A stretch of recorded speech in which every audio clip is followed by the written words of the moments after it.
Hello everybody and welcome to this week's writing lesson. So the past 2 weeks we've been focusing on small moment stories or true stories, true things that happen to you.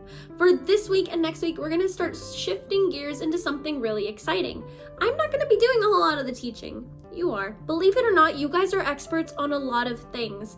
Since I met all of you guys at the beginning of the year in August, I have learned so much about Minecraft and about Roblox and about different kinds of games and activities that I had no idea about until I met you guys. You guys taught me something, which is really, really special. So when you guys know and become experts on things, what you really want to do is create a teaching book. So what exactly is a teaching book? It's kind of like a nonfiction book that we've been looking at and reading. This book will teach you something new that maybe you didn't know about already. That's what you guys are going to be creating. You're going to be teaching an audience about something you know a lot about. So the first thing that we are going to do is right over here, think of an idea. Now, in order to think of your idea, I want you to ask yourself a few questions. The first question is, what do I know a lot about? And the second question is, what is something I'm really good at? Thinking of these questions can help you kind of get more and more ideas of things you can write about. You can come up with a list of things and write them down. You can tell mom and dad maybe about it.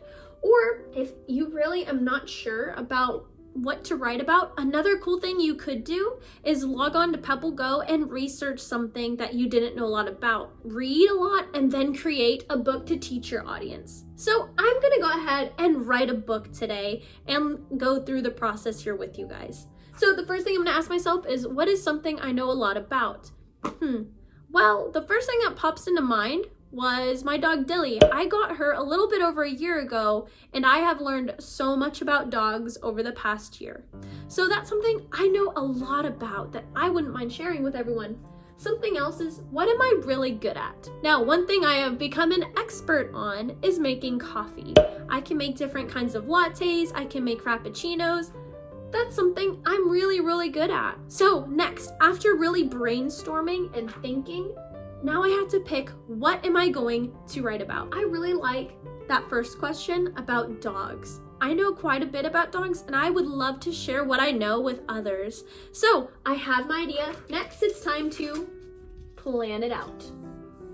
Now, when you're planning out a book, especially a teaching book, you can do different things in order to plan out your pages. The first thing that you can do is just grab any piece of notebook paper. Let's say if I'm writing in here, and you can touch and tell what pages you're going to write on. Now this is a little bit different than a small moment story because the beginning has to be an introduction.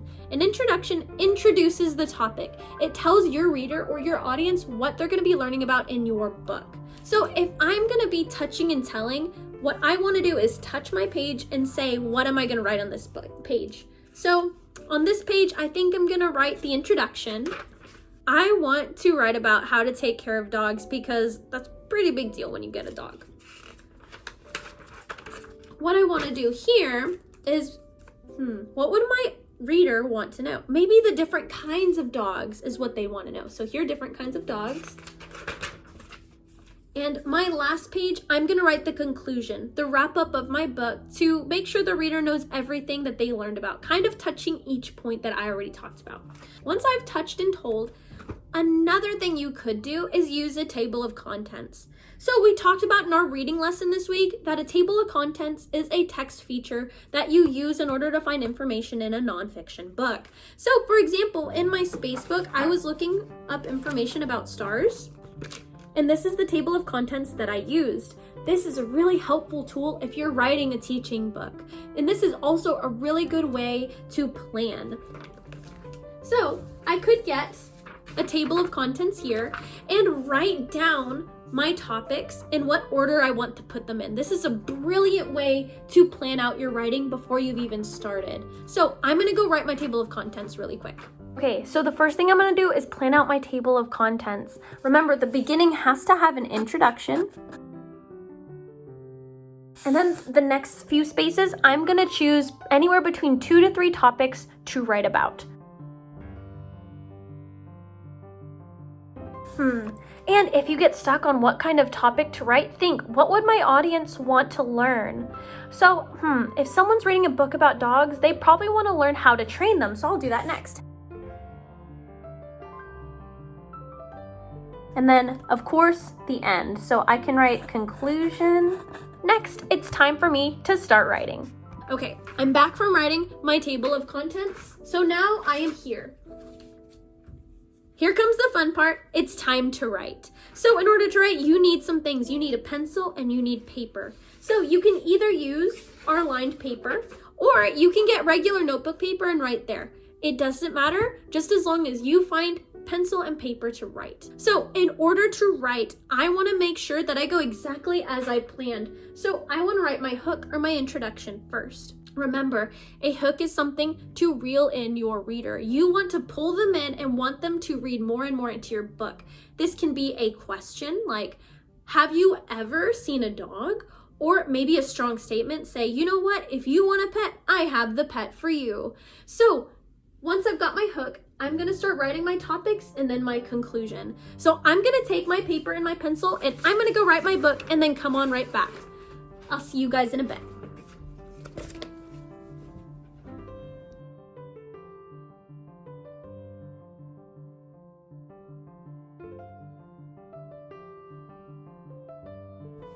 Whew, okay guys, I'm back and I just finished writing my piece. I have my hook, my topics, and then my wrap up at the end. So next, we hop over to revising and editing. So remember, when you're revising and editing, I want you to think arms and cups. The first thing I want to do is go ahead and look through my book and see if I want to add any details, remove any sentences that don't really sound very good, maybe move information around and switch some words. So I add some more descriptive words or transitions into my paper. So what I'm going to do is I'm going to go ahead and read a little bit of it and see what I can change. Whenever you're at this stage, it's always good to stop and reread. Either have someone at home read through your paper or go ahead and reread it out loud to yourself. Sometimes you may not have even noticed that you missed something. So here we go. I'm gonna read my paper to you guys. So this is my introduction. I haven't done a picture yet, but I'll do it really soon. Have you ever wanted a furry best friend? Well, I have the friend for you. Dogs are known as man's best friend. In this book, you will learn all about dogs. To take care of your dog, you must have a leash and food. You will need to walk him every day and play with him. You know what? I think in order to have a dog, I'm trying to think of my dog Dilly, and I think I need more things than just leash and food. Dilly has toys and treats and a collar. I can't believe I missed it. Thank goodness I read it, so I'm gonna add it really, really fast. Okay, I'm gonna reread it and see how it sounds. To take care of your dog, you must have a leash, collar, food bowl, treats and toys for your dog to play with. You'll need to walk him every day and play with him. Just by rereading and adding that, there's so much more good information on this page. Okay, now I'm gonna go ahead and jump back to my conclusion as I'm rereading and editing just to save some time. So when you get to your conclusion, this final page is to wrap up everything that you've wrote. Really summarize or kind of retell everything that you already wrote about. It's very similar to the introduction. So that is all you need to know about dogs. So the next time you're thinking of getting a furry friend, maybe you'll get a pooch of your very own. So that's a really good way to wrap up and end my book. So I've looked through, I reread, and I revised and edit my page. Next comes the super fun part. It's time to publish. So whenever you're publishing, I want to show you guys. So I have yet to publish, I have yet to even draw a picture here. Now, I'm gonna bring another nonfiction book. Do you guys see any blank spaces on this? It's pretty colorful and it catches my eye. Even inside the book, there are lots of really colorful pages and really, really nice things with labels and even some captions if I really wanna add some cool stuff to my book. So I'm gonna go ahead and add something to my pictures and make sure there are labels so everything is correctly drawn out. I'll be right back. Okay, I'm back and I just added a few more details to my picture. As you guys can see, I went ahead and drew and then labeled everything in my page. So it makes it really easy for my reader to tell what's going on. So when you're coming up with a front cover, you need 3 really important things. The first thing you need is your name. Every great book needs a name. So go ahead and put your name at the very bottom or the very top, or anywhere. Just make sure it's on there so that we know this beautiful book was created by you. The next thing you're gonna need is a title. I'm sure there's millions of books just called dogs. So I want to make a title that really captures my audience's attention.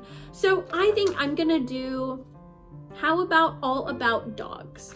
So I'll go ahead and write this as my title. I said 3 things. The third thing you need is a beautiful illustration on the cover. Let's take a look at a different nonfiction book. Do you guys see any just blank spaces on here? Everything on this page is completely colorful. It has Forces of Nature as the title, the author's name down here, and all of these beautiful colors that really caught my attention. So here's the beginning of my drawing, but I'm gonna keep adding more. Once you've created all of the pages in your book, comes the really the best part of this whole thing. And then go and share it with someone in your house or in your family. Let me tell you how happy that will make them. Part of the fun of going through this is sharing your knowledge with others. Like I said, you guys are experts. You know so much amazing information. You even taught me so much over the past few months. Imagine what you could teach others. All right, guys, so that is how you write a book and teaching an audience about a topic that you know a lot about. Now, as soon as you're done publishing, go ahead and come back to square one and think of a new idea. Maybe think of something else that you're really, really good at or you know a lot about, or maybe you could go and research something and then write a book about it. It's all up to you guys. This is one of the most fun things to do about writing. So I am so excited to see what you guys write about this week and next week. So until then, that's the end of this video. Bye guys.